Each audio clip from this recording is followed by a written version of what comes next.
नमस्कार, स्वागत है आपका। आप देख रहे हैं प्राइम टीवी। मैं हूं आपके साथ अदिति मिश्रा। हर जुल्मों सितम का देंगे माकूल जवाब। तैयार है इस बार पूरा हिंदुस्तान। समझ लो तुम ए शहबाज, भारत के खिलाफ अगर तुमने कोई नापाक साजिश रची तो अब तुम्हारी खैर नहीं। पाकिस्तान को हर मोर्चे पर भारत से मुंह की खानी पड़ रही है और इसी बीच भारत ने पाकिस्तान के उस बेस को नेस्तनाबूद कर दिया है। ऐसा क्या खास था उन बेस में, आपको समझाते हैं इस खास रिपोर्ट के जरिए। देखिए, भारत को युद्ध के क्षेत्र में पीछे ढकेलने की ख्वाहिश रखने वाले पाक अब खाक में तब्दील होता जा रहा है और अगर पाक अब भी बाज नहीं आया तो जल्द ही राख हो जाएगा। भारत ने पाक पर जो जवाबी कार्रवाई की है उसमें कई आतंकी और पाक के कई जरूरी एयरबेस तबाह हो गए। पाकिस्तानी सेना के प्रवक्ता जनरल अहमद शरीफ चौधरी ने दावा किया कि भारत ने इन एयरबेसों पर अपने फाइटर जेट से एयर टू सरफेस मिसाइलें दागी। ये प्रमुख एयरबेस हैं मुईज चकवाल एयरबेस जो पंजाब प्रांत में स्थित है। पाकिस्तान के पंजाब प्रांत में ये स्थित है और प्रमुख सैन्य हवाई अड्डों में से एक माना जाता है। इस्लामाबाद से लगभग 120 किलोमीटर दूर पाकिस्तान वायुसेना के लिए एक रणनीतिक केंद्र, उपयोग हवाई रक्षा प्रशिक्षण और युद्धक अभियानों में किया जाता है इस्तेमाल। उसके बाद भारत ने सुकूर एयरबेस पीएएफ बेस भुलारी पर भी मिसाइलें दागी। सिंध प्रांत के जामशोरो जिले में ऑपरेशन एयरबेस माना जाता था। पीएएफ बेस भुलारी के नाम से भी पहचान। 19 स्क्वाड्रन और ओसीयू तैनात। F-16A/B block 15 ADF fighter aircraft संचालित होते हैं। वहीं तीसरे एयरबेस की बात करें तो चुनिया एयरबेस कसूर के पास, ये भी पंजाब प्रांत में स्थित है। पीएएफ का एक प्रमुख ऑपरेशनल एयरबेस माना जाता है।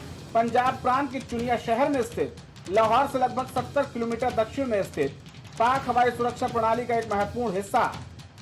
नूर खान एयरबेस रावलपिंडी, पाक वायुसेना का प्रमुख ठिकाना रावलपिंडी के चकला क्षेत्र में स्थित इस्लामाबाद इंटरनेशनल एयरपोर्ट के पास। पाक के पूर्व प्रमुख एयर मार्शल नूर खान के नाम पर रखा गया। वीआईपी मूवमेंट और लॉजिस्टिक ऑपरेशन में इस्तेमाल, पाक वायुसेना की लाइफलाइन कहा जाता है। वही रफीकी एयरबेस शोरकोट, पाक के झंग जिले में शोरकोट के पास स्थित आक्रामक हवाई अभियान के लिए मशहूर। J-17 थंडर मिराज जैसे अत्याधुनिक लड़ाकू विमान रहते हैं तैनात। पाक हवाई सुरक्षा का अहम स्तंभ। रहीम यार खान एयरबेस, भारत ने इस एयरबेस को भी कर दिया तबाह। पंजाब प्रांत के दक्षिणी क्षेत्र में स्थित है। पाक वायुसेना के एयरबेसों में शामिल। भारत ने पाक के इन सभी एयरबेसों को भारी नुकसान पहुंचाया। पाक यहीं से अपने कई अहम हवाई सैन्य अभियान को अंजाम देता चला आ रहा है। भारत ने इसके साथ ही पाक के खूंखार आतंकी संगठनों को निशाना बनाया, जिसमें कई आतंकी मिट्टी में मिल गए। मिट्टी में मिले खूंखार आतंकी मुदस्सर खादियान खास उर्फ अबू जुंदाल, लश्कर तैयबा का आतंकी था। जुंदाल मरकज तैयबा का प्रभारी था। भारत के खिलाफ कई साजिश का मास्टरमाइंड। वहीं दूसरे आतंकी की बात करें तो उसका नाम था हाफिज मोहम्मद जमीर। जैश ए मोहम्मद से जुड़ा था। हाफिज मोहम्मद मसूद अजहर की बहन का पति था। मरकज सुभान अल्लाह की कमान संभाल रहा था। युवाओं को कट्टरपंथी बनाने में अहम भूमिका, जैश ए मोहम्मद के फंडिंग जुटाने में सक्रिय। वही तीसरे आतंकी की बात करें तो उसका नाम था मोहम्मद यूसुफ अजहर उर्फ उस्ताद जी। जैश ए मोहम्मद में जुड़ा था। यूसुफ समूह के संस्थापक मसूद अजहर का साला था। जैश ए मोहम्मद के लिए हथियारों की ट्रेनिंग संभालता था। भारत की फ्लाइट हाईजैकिंग का था आरोपी। कई आतंकी हमलों में था शामिल। वहीं चौथे आतंकी की बात करें तो उसका नाम था खालिद उर्फ अबू आकाशा। लश्कर तैयबा से जुड़ा था आकाशा। कई आतंकवादी हमलों में था शामिल। अफगानिस्तान से हथियारों की करता था तस्करी। वहीं पांचवें आतंकी की बात करें तो मोहम्मद हसन खान, जैश ए मोहम्मद के ऑपरेशन कमांडर का बेटा। असगर खान कश्मीरी का बेटा था। मोहम्मद हसन जम्मू और कश्मीर में आतंकी हमले को देता था अंजाम। भारत के सामने युद्ध की सरजमी पर अपने नाक रगड़ने वाले पाकिस्तान की स्थिति सबके सामने थी। बिलबिलाता, घिघियाता और रोता हुआ पाकिस्तान थक हार कर अमेरिका की चौखट पर पहुंच गया और रहम की भीख मांगने लगा।